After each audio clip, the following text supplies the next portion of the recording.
Hello friends, very good morning. Welcome to Daily Vocabulary from the Hindu. Today's idiom, steal someone's thunder. What is the meaning of steal someone's thunder? అంటే అర్థం ఏంటంటే వేరే వాళ్ళకి రావాల్సిన ఎప్రిషియేషన్ని మనం కొట్టేయడం. Win prize for doing something someone else was going to do. వేరే వాళ్ళు చేయాల్సింది నువ్వే చేసి వాళ్ళకంటే ముందు ఎప్రిషియేషన్ కొట్టండి. మీకు బెస్ట్ ఎగ్జాంపుల్ మన్మధుడు సినిమాలో చూడండి, add colour to your life Revlon lipstick. Sonali Bendre మంచిగా ప్లాన్ చేస్తుంది, మంచిగా చూస్తుంది, అదంతా మనోడు వినేస్తాడు. వినేసి అందరి ముందు తను ప్రజెంట్ చేస్తాడు. నాగార్జున ప్రజెంట్ చేసేసి ట్యాగ్ లైన్తో సహా దింపేస్తే ఇంకా సూపర్గా చెప్పావని చెప్పి అందరూ పొగుడతారు. సో బేసికల్గా నాగార్జున ఏం చేశాడు, ఈ స్టోల్ సోనాలి బింద్రేస్ థండర్ అని చెప్పొచ్చు అనమాట. ఇక్కడ ఎగ్జాంపుల్ చూడండి, Bob proposed the firm's expansion plan this morning. He stole Sue's thunder. It was her idea. యాక్చువల్గా ఈ అమ్మాయి యొక్క ఐడియా అనమాట. అది ఏంటది, ఎక్స్పాన్షన్ చేద్దాము అని చెప్పిన ఐడియా. ఆ ఐడియాని ఈయన ప్రపోజ్ చేసేసాడు. ప్రపోజ్ చేసి అందరి దగ్గర పొగడ్తలు ఎప్రిషియేషన్ పొందేశాడు. So he stole her thunder, ఇలా మనం చెప్పొచ్చు. సో మంచి ఇడియం అమ్మ. So try to put it, frame a sentence and put it in comment section. Sankranti సంబరాలు ఎల్టీఎక్స్ క్లాసెస్లో అన్ని కోర్సెస్ పైన నేను స్వయంగా డీల్ చేస్తున్న కోర్సెస్ ఇవన్నీ కూడా క్వాంట్, రీజనింగ్, ఇంగ్లీష్ ప్రిడామినెంట్గా మెజారిటీ పోర్షన్ అంతా నేనే కవర్ చేస్తున్న courses. Bank infinity, CSAT infinity, SSC infinity, bank and SSC combo, RBI, grade B bank, supreme infinity and CAT infinity. So ఇవన్నీ కూడా మీకు live as well as recorded మోడ్లో లభిస్తున్నాయి. రోజు morning 9 AM quant class and 7 PM English class ఉంటుంది. Right. So reasoning quant లేదా reasoning అని అనమాట. 9 o'clock క్వాంట్ లేదా reasoning and 7 o'clock English class మీకు ప్రతిరోజు జరుగుతుంది. లైవ్లో మీరు నాకు డౌట్స్ అడగవచ్చు, నేను డీటెయిల్డ్గా ఎక్స్ప్లెయిన్ చేస్తాను. మంచి ఆపర్చునిటీ. న్యూ ఇయర్ పెంచాం ఫీజులు. పెంచిన ఫీజులు మళ్ళీ సంక్రాంతి వరకు 13th January వరకు తగ్గించిస్తున్నాం. సో ఎవరైనా సరే మిస్ అయితే చూడండి, ఈ 5,000కే వచ్చేయచ్చు. తర్వాత సంక్రాంతి పోయింది, 13 దాటిపోయాక మళ్ళీ 7 అయిపోతుంది. ఓకేనా? So don't miss this opportunity. UPSC aspirants don't miss CSAT. Cat aspirants best ever cat course for you. Don't miss this. I will also include economy portion. మీకు జీడిపిఏకి ఉపయోగపడే ఎకానమీ పోర్షన్ కూడా ఇందులో ఇంక్లూడ్ చేయడం అనేది జరుగుతుంది. So don't miss this opportunity. So news paper front page చూడండి అమ్మా.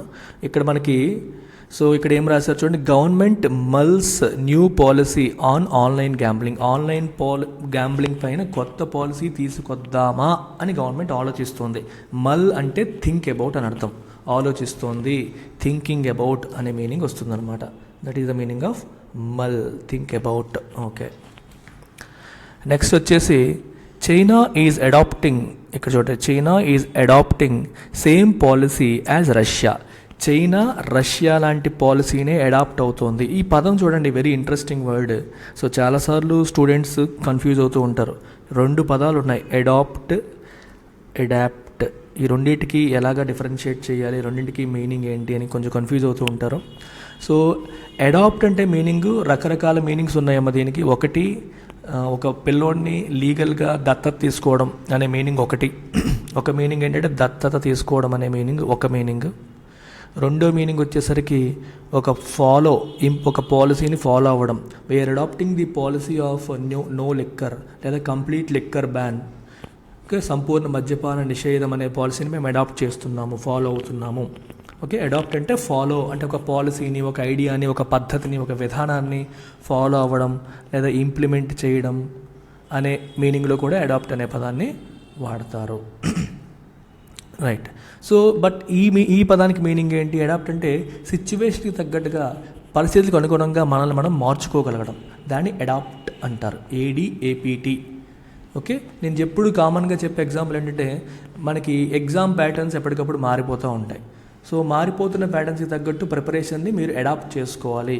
Students must adapt their preparation strategy to changing circumstances.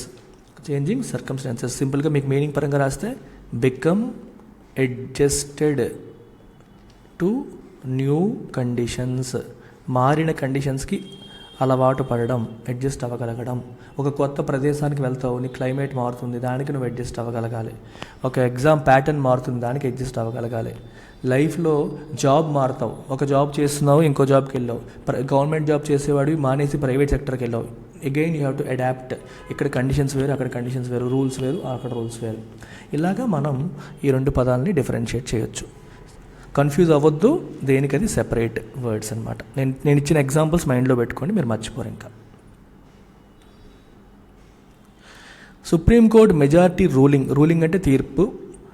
వాళ్ళు ఇచ్చిన రూలింగ్ ఫైండ్స్ నో ఫ్లా అంటే లోపం, తప్పు అని ఇన్ 2016 డిమానిటైజేషన్ ప్రాసెస్. 2016లో 500 మరియు 1000 రూపాయల నోట్లు చెల్లవు అని చెప్పి డిమానిటైజ్ చేస్తూ గవర్నమెంట్ తీసుకున్న నిర్ణయం ఏదైతే ఉందో దాంట్లో తప్పేమీ లేదని సుప్రీంకోర్టు మెజారిటీ 4-1 మెజారిటీతో తీర్పునివ్వడం అనేది జరిగింది. అంటే ఒక్కళ్ళు మాత్రం తప్పని చెప్పారు, నలుగురు తప్పు లేదని చెప్పారు. సో జస్టిస్ బివి నాగరత్న దాన్ని తప్పని చెప్పారు, మిగిలిన నలుగురు కరెక్టే అని చెప్పడం జరిగింది. సో ఇది మా కథ. ఇంతే, ఫ్రంట్ పేజ్లో ఇవి మాత్రమే ఉన్నాయి. మనం సెకండ్ పేజ్కి వెళ్దాం. సో సెకండ్ పేజ్కి మీకు వెళ్తే, anger spills on to streets after hit and run incident. నిన్న మీరు న్యూస్లో కూడా మీకు చెప్పాను, ఢిల్లీలో ఒక అమ్మాయిని, స్కూటర్ మీద వెళ్తున్న ఒక అమ్మాయిని కారు గుద్దేసి ఆ తర్వాత 13 కిలోమీటర్లు ఈడ్చుకు వెళ్ళడం జరిగింది. 13 కిలోమీటర్లు ఈడ్చుకు వెళ్ళారంట. వెళ్ళేసరికి ఆవిడ ఇంకా అంత దూరం ఈడ్చుకెళ్తే ఏమవుతుందమ్మా, చనిపోయింది కదా. 20 ఏళ్ళ అమ్మాయి, హిట్ అండ్ రన్ కేసు. అంటే గుద్దేసి పారిపోవడాన్ని హిట్ అండ్ రన్ కేసు అని అంటాం. అండ్ జనరల్గా ఏంటంటే ఎవడన్నా మన వల్ల యాక్సిడెంట్ అయిందనుకోండి, వాళ్ళని పట్టుకొని కేర్ తీసుకొని హాస్పిటల్కి తీసుకెళ్ళడం చేయాలి. కానీ అవి చేస్తే నా మీదే కేసు పెడతారనే భయానికి హిట్ అండ్ రన్, పారిపోతారు, గుద్దేసి వెళ్ళిపోతూ ఉంటాయి. అలాంటి వాళ్ళు హిట్ అండ్ రన్ ఇన్సిడెంట్స్ అని చెప్పి అంటారు. సో ఇది న్యూస్లోకి నిన్న వచ్చింది. ఇంకా జనాలందరికీ విపరీతమైన కోపం వచ్చింది. సో యాంగర్, కోపోద్రిక్తులై రోడ్లపైకి వచ్చారు. స్పిల్స్ ఆన్ టు స్ట్రీట్స్, కోపం అనేది రోడ్ల మీదకి వచ్చింది అని అర్థం మనకి. స్పిల్ ఆన్ టు అంటే అర్థమైందా, రోడ్లపైకి వచ్చింది, రోడ్ల మీదకి వచ్చింది, స్ప్రెడ్ అయ్యింది అనే మీనింగ్ తీసుకోవచ్చు. కోపం రోడ్ల మీదకి వచ్చి అందరూ బయటకు వచ్చారు అని అర్థం. Aam Aadmi party seeks LG's removal over mishandling of కేసుని మిస్ హ్యాండిల్ చేశారని చెప్పి ఆమ్ ఆద్మీ పార్టీ లెఫ్టినెంట్ గవర్నర్ని రిమూవ్ చేయమని చెప్పి అడుగుతోంది. సీక్ అంటే అడగడం, రిక్వెస్ట్ చేయడం. మిస్ హ్యాండిల్ అంటే అర్థం ఏంటి, నాట్ హ్యాండిల్ సంథింగ్ ప్రాపర్లీ, ఓకేనా, సరిగ్గా హ్యాండిల్ చేయకపోవడం, అంతే. సో వాళ్ళ తమ్ముడు అంటున్నాడు, అంజలి చనిపోయింది, వాళ్ళ తమ్ముడు అంటున్నాడు, every new year didi used to take us out, మమ్మల్ని బయటికి తీసుకెళ్లేది అక్క, ఇప్పుడు అక్క చనిపోయింది అని చెప్పి తమ్ముడు బాధపడుతున్నాడు. సో ఇది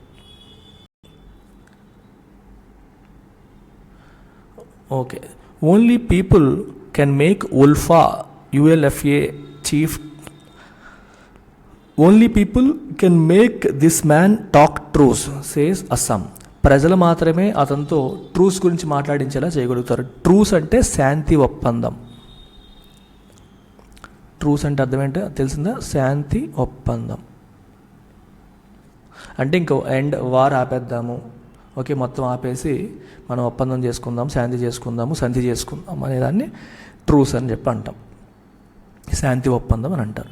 Odisha to fly officers to disputed కోటియా region for reviewing project. Disputed అంటే డిస్ప్యూట్లో ఉన్న లేదా కొంచెం వివాదంలో ఉన్న, వివాదాస్పదమైన, వివాదంలో ఉన్న, గొడవలో ఉన్న. సో ఆ రీజియన్ విషయంలో ఏదో చిన్న గొడవ ఉంది, ఆ రీజియన్ విషయంలో గొడవ జరుగుతుంది, ఆ గొడవలో ఉన్న రీజియన్ అని చెప్పడానికి డిస్ప్యూటెడ్ అనే పదాన్ని వాడతారు.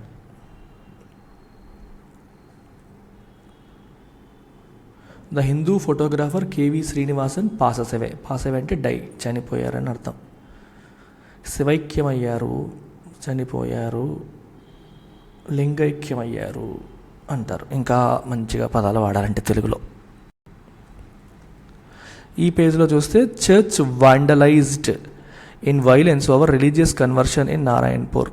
రిలీజియస్ కన్వర్షన్ జరుగుతోంది అంటే మత మార్పిడి చేస్తున్నారని చెప్పి అక్కడ చర్చ్ని వ్యాండలైజ్ చేశారు. వ్యాండలైజ్ అంటే డెస్ట్రాయ్ లేదా డెమాలిష్ లేదా డ్యామేజ్ అంటాం. పబ్లిక్ ప్రాపర్టీ కావచ్చు, ప్రైవేట్ ప్రాపర్టీని కావచ్చు, గుంపుగా వెళ్ళి డ్యామేజ్ చేయడాన్ని మనం వ్యాండలిజం లేదా వ్యాండలైజ్ చేయడం అంటాం.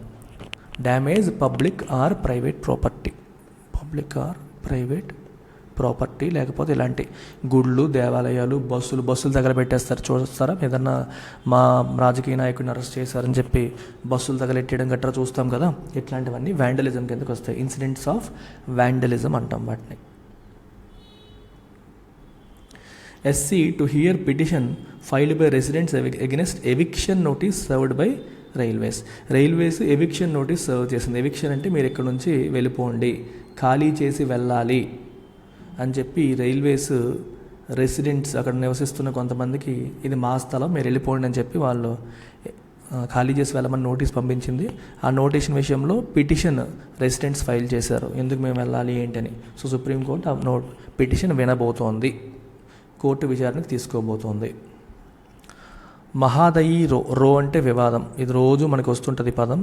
వివాదం, కాన్ఫ్లిక్ట్, గొడవ ఇలాంటి మీనింగ్స్ వస్తాయన్నమాట. Goa CM to meet PM. Mahadayi గొడవ విషయంలో గోవా సీఎం పిఎంని కలవబోతున్నారు. ఓకేనా. సో నెక్స్ట్ మీరు taking to the skies from tribal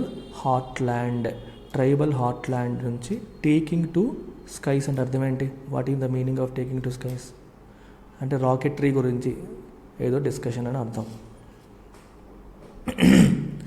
taking to the sky అంటే మీనింగ్ అంటే ఇట్స్ అన్ ఇడియం అనమాట. Idiom, it means to begin flying. Flying అనే మీనింగ్ మనకి వస్తుంది.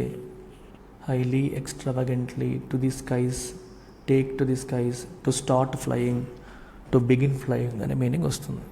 ట్రైబల్ హార్ట్లాండ్ నుంచి ఫ్లై అవ్వడం అనే మీనింగ్. ట్రైబల్ హార్ట్లాండ్ నుంచి ఫ్లై అవ్వడం అనే మీనింగ్ మనకి ఇక్కడ కనిపిస్తుంది. సో ఇక్కడ సైన్స్ క్యాంప్ కండక్ట్ చేశారనమాట ఈ ట్రైబల్ హార్ట్లాండ్లో. ఒక విలేజ్, అది ట్రైబల్ విలేజ్, అక్కడ సైన్స్ క్యాంప్ కండక్ట్ చేసి రాకెటరీ గురించి వాటి గురించి మాట్లాడారు. సో రాకెట్స్ ఎలా వెళ్తాయి ఏంటి ఇలాంటివన్నీ ఒక సైన్స్ క్యాంప్ కండక్ట్ చేసి చెప్పారన్నమాట. జనరల్గా but taking to the skies అంటే meaning to begin flying. Take to skies అంటే ఆకాశంలోకి తీసుకెళ్ళడం, అంటే ఎయిర్లైన్స్ ఇంకా ఫ్లై అవ్వడం మొదలవుతాయి అనే సెన్స్లో దీన్ని వాడతారు. Khan keeps government guessing on Cherian's return to cabinet.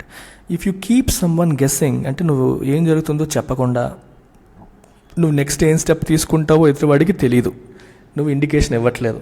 అలాంటప్పుడు ఈ ఎక్స్ప్రెషన్ కీప్ సమ్వన్ గెస్సింగ్ అనే పదాన్ని వాడతారు. కీప్ సమ్వన్ గెస్సింగ్ అంటే ఇన్ఫర్మేషన్ క్లియర్గా ఇవ్వకపోవడం, ఏం జరుగుతుందో చెప్పకపోవడం, వాళ్ళు గెస్ చేసేలాగా. మనకి తెలియదు అనుకోండి, ఇంక ఎదురుడు ఏం చేస్తాడు, గెస్ చేస్తూ ఉంటాడు, ఏం జరుగుతుందో వాళ్ళకి తెలియదు. సో లీవ్ సమ్వన్ అన్సర్టెన్ అని అర్థం. నీ ఇంటెన్షన్ ఏంటో, నువ్వేమనుకుంటున్నావు ఎదుటివాడికి తెలియకపోవడం. Leave someone in an uncertain situation. Okay, for example Prabhas keeps his fans guessing on his plans for marriage. వాడి మ్యారేజ్ విషయంలో, ప్రభాస్ మ్యారేజ్ విషయంలో ఫ్యాన్స్కి క్లారిటీ లేదు, ఫ్యామిలీ మెంబర్స్కి క్లారిటీ లేదు, అతని ఇంటెన్షన్ చెప్పట్లేదు. అర్థమైంది మీకు? బెస్ట్ ఎగ్జాంపుల్ గుర్తుండిపోతుంది ఇంకలాగా. Mamata launches party outreach program. Outreach అంటే మీనింగ్ ఏంటి? Reaching out, the act of reaching out అంటే ప్రజల్లోకి రీచ్ అవుట్ అవ్వడం, ప్రజల్లోకి రీచ్ అవుట్ అవ్వడం అని చెప్పి పబ్లిక్ అవుట్ రీచ్ ప్రోగ్రామ్ అనమాట. పార్టీ వాళ్ళందరూ కూడా గడప గడపకి అని చెప్పి రీసెంట్గా మన జగన్మోహన్ రెడ్డి గారు లాంచ్ చేశారు. అందరూ ఎమ్మెల్యేలు వెళ్ళాలి, కలవాలి, సమస్యలు తెలుసుకోవాలని. అలాంటిది ఇది అవుట్ రీచ్ ప్రోగ్రామ్ అంటే the act of reaching out అని అర్థం.